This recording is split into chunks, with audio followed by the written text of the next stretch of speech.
হারাম প্রেম থেকে বেঁচে থেকে জাহান্নামের রাস্তায় আগানো থেকে দূরে যেন থাকতে পারি, জান্নাতের দিকে যেন হাঁটি হাঁটি পা পা করে আগাতে পারি, সেই লক্ষ্যে আমি কিছু উপদেশমূলক কথা বলবো। প্রেম ভালোবাসা আল্লাহ সুবহানাহু ওয়া তাআলার পক্ষ থেকে এক নিয়ামত।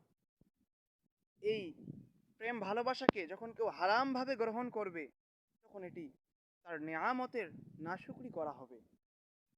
প্রিয় ভাই ও বোন, একটু চিন্তা করে দেখুন তো, যখন আপনি একটা মেয়ের সাথে কিংবা একটা ছেলের সাথে গোপনে গোপনে প্রেম করছেন, কত আপনাকে লুকোচুরি করে প্রেম করতে হচ্ছে, কত মিথ্যা কথা বলে আপনাকে আপনার প্রেমিকের সাথে কিংবা প্রেমিকার সাথে দেখা করতে হচ্ছে।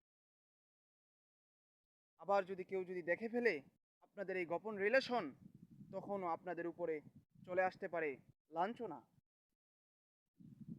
আর সেই জায়গায় যদি আপনি বিবাহ করে নেন, সেই মেয়ের সাথে আপনি একা থাকেন, আপনি পার্কে ঘুরেন, কেউ বাধা দিবে না, বাবা মাও নিষেধ করবে না, তো হালাল প্রেম বিবাহের মাধ্যমে করুন, সঠিকের দিকে আসুন। হারাম করে কেন আপনি দুনিয়া এবং পরকালে লাঞ্ছিত হবেন? দুনিয়া তো পরীক্ষার।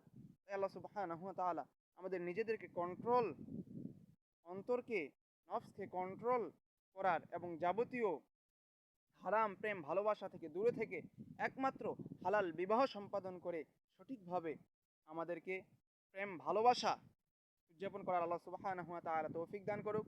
আমিন। আসসালামু আলাইকুম ওয়া রাহমাতুল্লাহ।